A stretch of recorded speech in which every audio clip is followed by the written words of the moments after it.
Will Cry When You Die. Chapter number 27. Write thank you notes. The things that are easy to do are also the things that are easy not to do. The more the pace of our life speed up, the greater the impact the simple the gestures of the life will have on the most deserving of them. And near the very top of my life of simple gestures there that have profound consequences is the lost art of writing thank you notes. Everyone loves getting mail. It's a fact of human nature. We all have a deep seated need to feel important. I truly love receiving letters from the people who have read my books and used the lesson within them to make a positive changes in their lives. Few things excite me as much as receiving a bag full of mail from men and women who have attended one of my seminars and seen their careers take off and their personal life improve. And knowing how much joy I feel when I receive mail from others. I try my best to respond to every letter that comes across my desk with a thank you note of my own. Even in the case of people I deal with on a daily basis, executives calling to book me for a speaking engagement, people who attend my personal coaching programs, members of the media requesting an interview, and business people calling me with new opportunities. I try to follow up on every encounter with a sincere thank you note. Sure, it takes time. Sure, there might be pressing things on my agenda, but few acts have the power to build and cement relationships like a heartfelt letter of thanks. It shows you care and that you're considerate as a human being. So this week, go out to buy a package of blank thank you cards that are now available in bulk at your local office supply warehouse and start writing. You and all the people that you deal with will be glad that you did it. This chapter is over. We're moving to the next chapter, chapter number 28. Always carry a book with you. According to US News and World Report, over the course of your lifetime, you will spend 8 months opening junk emails, 2 years unsuccessfully returning phone calls, and 5 years standing in the line. Given this startling fact, one of the simplest yet smartest time management strategies you can follow is to never let go anywhere without a book in your arm. While others waiting in the line are complaining, you will be growing and feeding your mind with rich diet of ideas found in great books. So long as you live, keep learning how to live. Noted the Roman philosopher Seneca. Yet most people never read more than a handful of books after they complete their formal schooling. In these times of rapid change, idea are commodity of success. All it takes is one idea from the right book to reshape your character or to transform your relationships or to revolutionize your life. A good book can change the way you love.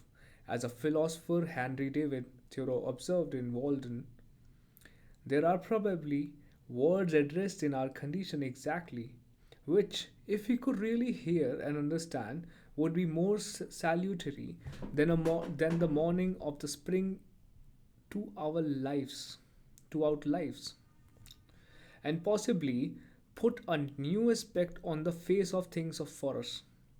How many a man has dated a new era of his life from reading a book? The book exists for us to pre-chance which will explain us miracles and reveal new ones. How high you will rise in your life will be determined not by how hard you work but how well you will think.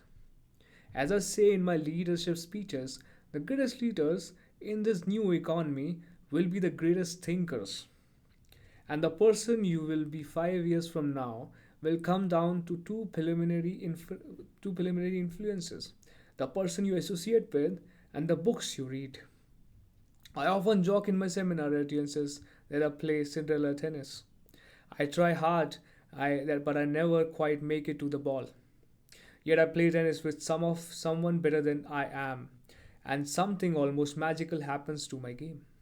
I make shots that I never had made before, gracefully floating through the air with an ease that would make even the best player blush.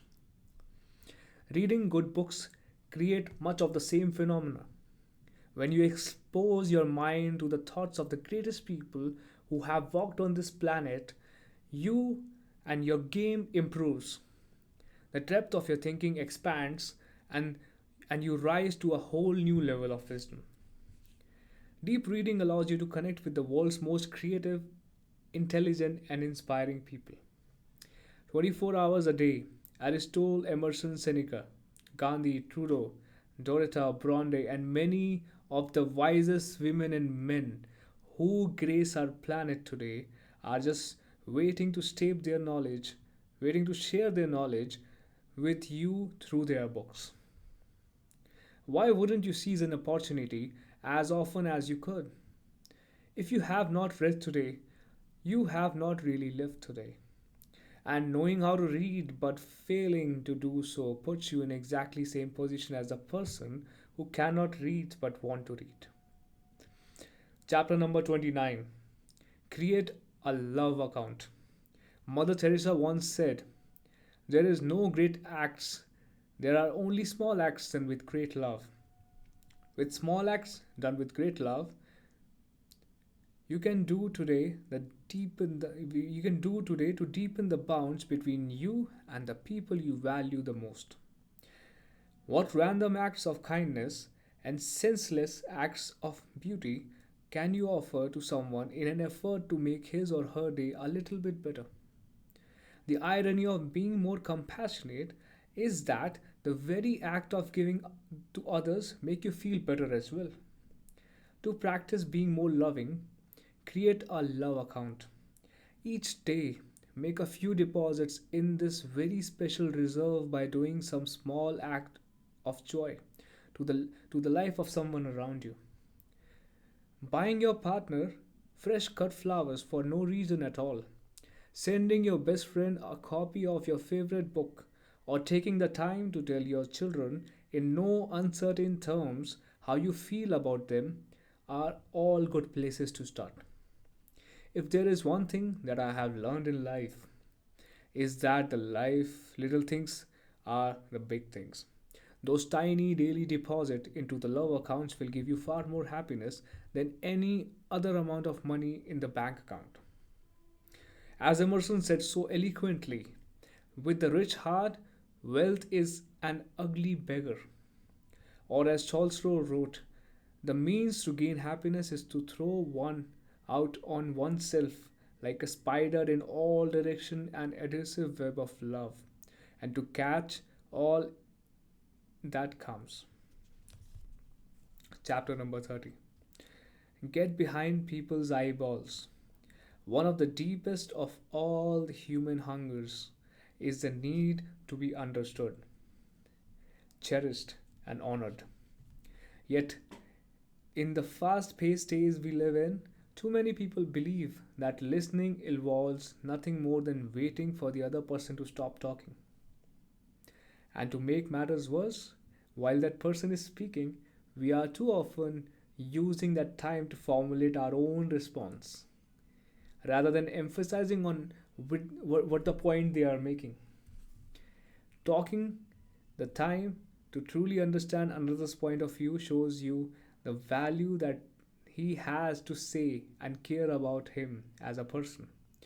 When you start getting behind the eyeballs of the person who is speaking and try to see the world from his perspective, you will connect with him deeply and build high trust relationship that lasts. With 2 ears, one mouth for a reason. We have 2 ears and one mouth for a reason. To listen twice as much as we speak. And having the courtesy to be better listener has another advantage. Since you are not doing all the talking, you are doing all the learning, gaining access to the information you would have missed had you been engaged in the common monologue. Here are a few practical tips to become better in the art of listening. If you are speaking and the person you are having a conversation with has not said something within the last 60 seconds, there is a good chance you have lost her. And it's time to stop talking so much. Resist the temptation to interrupt.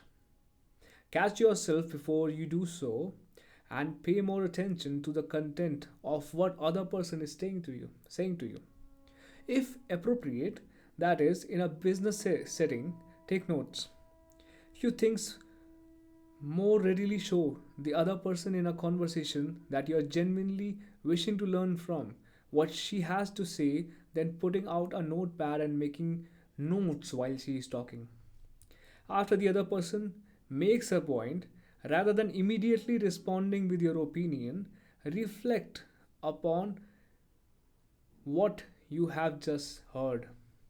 Saying something such as, just to make sure I understand you, are you saying? And doing so with complete sincerity, you will bring you much closer to the people you interact with in every day of your life. Chapter number 31. List your problems.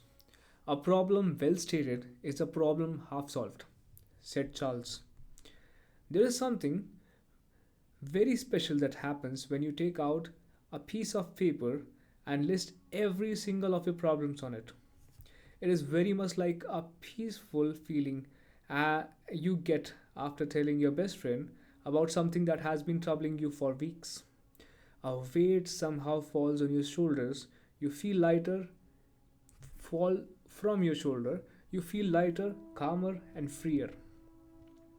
I have discovered that with our minds can be our that while our minds can be our best friends, they can also be our worst enemies. If you keep thinking about your problems, pretty soon you will find you think about little less. The mind is a strange creature in this regard. The things you want it to remember, it forgets. But all the things you want it to forget, it remembers. I have people coming to my seminars who tell me they are still mad about what someone did to them 15 years ago and still annoyed what a rude sales clerk said to them last month. To let go of the mental clutter that your problems tend to generate, list all the worries in one piece of paper. If you do so, they will no longer be able to fester in your mind and drain your valuable energy. This simple exercise will also permit you to put your problems into perspective and tackle them in an orderly, well planned sequence.